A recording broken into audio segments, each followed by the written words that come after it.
څلورم عمل د جمعې په ورځ باندې د جمعې د لمونځ نه مخکې غسل کول، غسل بدن صفا کول، کوم چې د فطرت سنت دي هغه ادا کول، نوکونه کټ کول، ویښتان کټ کول وغیره، چې هغه هر مسلمان ته معلوم دي د خپل ټول بدن صفایي پکار. ځکه نبي علیه الصلاة والسلام دا فرمایلی دي چا چې د جمعې په ورځ باندې غسل وکړ، غسل یې وکړ، مسواک یې استعمال او خوشبو یې ولګوله، یعنې عطر یې ولګوله، او د په دغه ورځ باندې تیل ویښتانو باندې ولګول او دی وختي لاړ او د امام خطبه او بیان یې واورېد او خاموشۍ سره کېناست، چا سره خبره ونه کړله او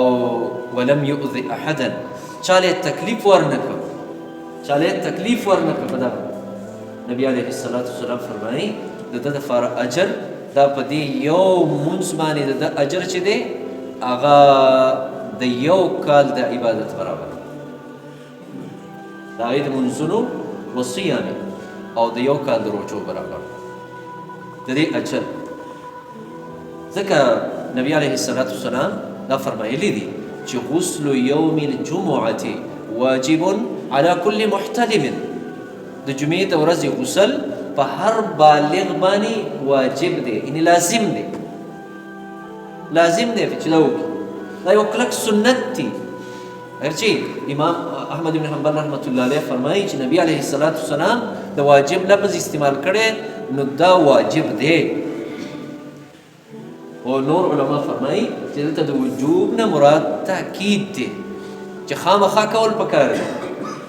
خامخا غسل کول پکار دی، بدن صفایي پکار دی، او د دې سره پاکې جامې اغوستل پکار دی، صفا جامې، نوې دي نه خو چې صفا یې. ځکه لومبیا چې کله جمعه شروع شوه نو اکثر عرب خلک خو تاسو ته پته ده، تاریخونه د دې ګواه دي چې عرب خلک چې دا د مالونو واله خلک،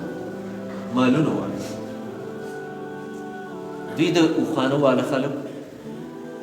دوی د ګړو واله خلک، دوی د وزو واله خلک، بس د دوی ټوټلي ژوند هغه دا و دا چې د سورې قریش کې موږ وایو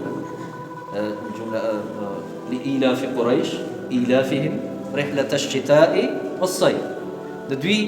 یو سفر به د ژمي یو سفر به د اوړي، نو د ژمي سفر د دوی چې هغه یمن ته، یمن ته هغه ځای ګرم و د دوی دپاره او د دوی د مالونو دپاره، او د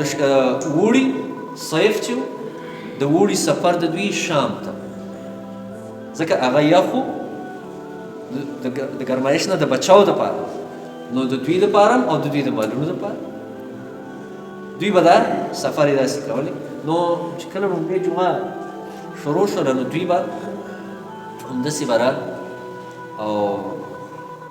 د جمعې لمونځونه په هماغه کپړو کې به رال، هماغه بدن باندې به رال، چونکې عرب خو ګرمه ځمکه وه، دوی نه به خولې دغه شي، هغې نه به یو بدبویي راتله. نبي علیه الصلاة والسلام دوی ته حکم وکړ، حکم یې وکړ چې جمعې مونځ له راځئ نو غسل به هم کوئ، صفایي به هم کوئ او صفا کپړې به واچوئ، صفا جامې، چې ستاسو د وجې نه چاته تکلیف ونه رسي.